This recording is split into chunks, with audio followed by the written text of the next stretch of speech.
Hi every one. അപ്പോൾ നമ്മൾ അടുത്തത് നോക്കാൻ വേണ്ടി പോകുന്ന ഒരു CA ഫൈനൽ FR ലെവൽ അമെൻമെൻ്റ് ആണ് lack of exchangeability. So basically May 2026 exams onwards ആണ് CA ഫൈനൽ ലെവലിൽ ഈ ഒരു പേപ്പറിൽ ഈ ഒരു സംഭവം വന്നേക്കുന്നത്.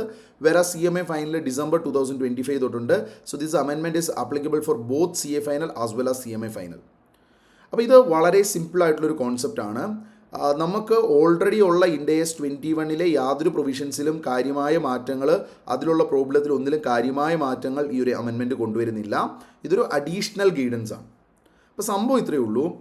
നമുക്ക് ഇപ്പം US ഡോളർ ആയിക്കോട്ടെ, യൂറോ ആയിക്കോട്ടെ, ഇങ്ങനെയുള്ള പല കറൻസീസിൽ നമുക്ക് ട്രാൻസാക്ഷൻസ് തരാറുണ്ട് ക്വസ്റ്റ്യൻസിൽ.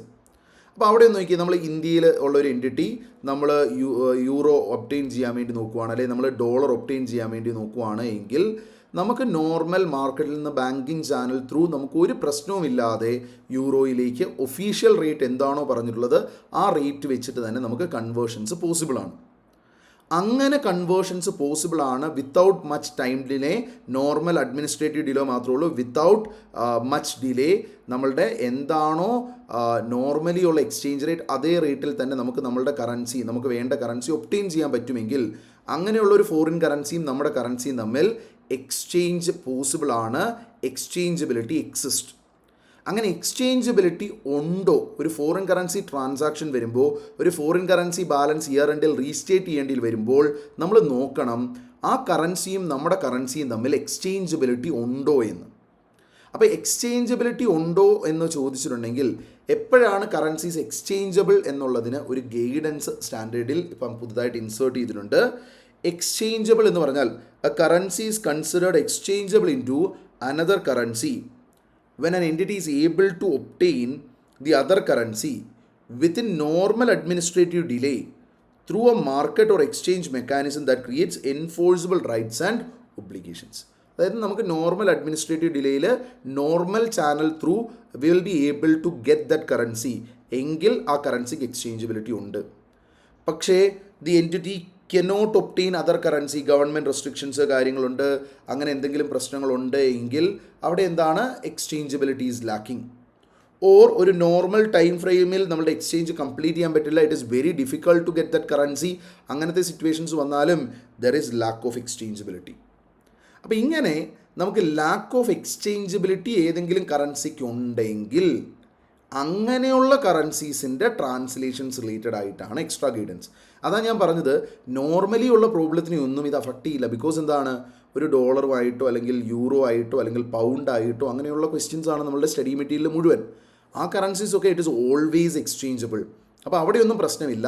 നമുക്ക് വളരെ ഇക്കണോമിക്കൽ പ്രഷേഴ്സ് ഉള്ള കൺട്രീസ്, അല്ലെങ്കിൽ ക്ലോസ്ഡ് ഇക്കോണമി ആയിട്ടുള്ള കൺട്രീസ്, അല്ലെങ്കിൽ ഗവൺമെൻറ് റെസ്ട്രിക്ഷൻസ് പുട്ടപ്പ് ചെയ്യുന്ന സിറ്റുവേഷൻസ്, അങ്ങനത്തെ സിറ്റുവേഷൻസിൽ ഒരു കറൻസിയിൽ നിന്ന് മറ്റേ കറൻസിയിലേക്ക് മാറ്റാനായിട്ട് ബുദ്ധിമുട്ടുണ്ട്.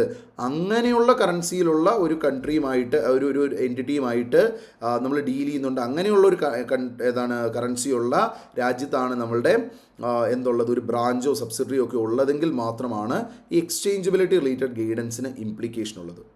അപ്പോൾ ഈ എക്സ്ചേഞ്ചബിലിറ്റി റിലേറ്റഡ് ഗൈഡൻസ് പറയുന്ന ഇതാണ്, നിങ്ങൾ ഇപ്പോൾ ലെറ്റസ് ഇങ്ങനെയൊരു എക്സ്ചേഞ്ചബിലിറ്റി ലാക്ക് ചെയ്യുന്ന സിറ്റുവേഷൻ ആണെങ്കിൽ ചിലപ്പോൾ അവിടെ ഒരു ഗവൺമെൻറ് റേറ്റ് കാര്യങ്ങൾ, മാർക്കറ്റിലൊരു റേറ്റ് കാര്യങ്ങൾ കിടപ്പുണ്ടാവാം. പക്ഷേ ആ റേറ്റ് വെച്ചിട്ട് നിങ്ങൾ ഒരിക്കലും കൺവേർട്ട് ചെയ്യരുത്. അവിടെ ഓൾറെഡി തന്നിട്ടുള്ള റേറ്റ് ഉണ്ട്, മാർക്കറ്റിൽ നോർമലി കോട്ട് ചെയ്യുന്ന റേറ്റ്, ആ റേറ്റ് വെച്ചിട്ട് മാർക്കറ്റ് സ്പോട്ട് റേറ്റ് വെച്ചിട്ട് നിങ്ങൾ എന്ത് ചെയ്യരുത്, കൺവേർഷൻ ചെയ്യരുത്. കാരണം എന്താണ്, അത് വെച്ച് കൺവേർട്ട് ചെയ്തിട്ടുണ്ടെങ്കിൽ അത് അതിൻ്റെ സബ്സ്റ്റൻസ് അല്ലെങ്കിൽ അതിനെ ഫെയ്ത്ത്ഫുള്ളി റെപ്രസെൻറ്റ് ചെയ്യുന്നില്ല. ശരിക്കും ആ കറൻസി ആ ഡേറ്റിൽ ആ വാല്യൂവിൽ ആ എക്സ്ചേഞ്ച് റേറ്റിൽ ചിലപ്പോൾ കൺവേർട്ട് ചെയ്യാൻ പറ്റൂല. ഓക്കെ, കാരണം ഈ എക്സ്ചേഞ്ചബിലിറ്റിയുടെ പ്രശ്നം ഉള്ളതുകൊണ്ട്.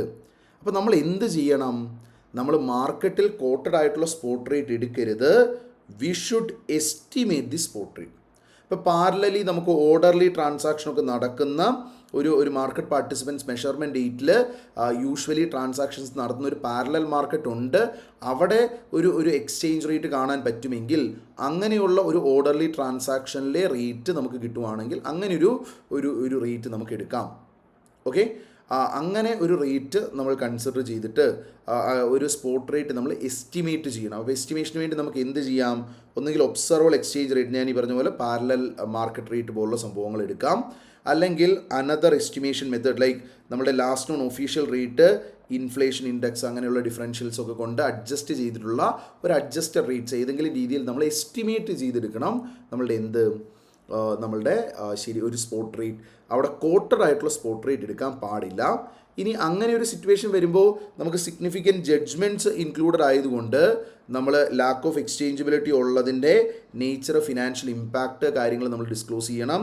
Spot exchange rate used explain ചെയ്യണം.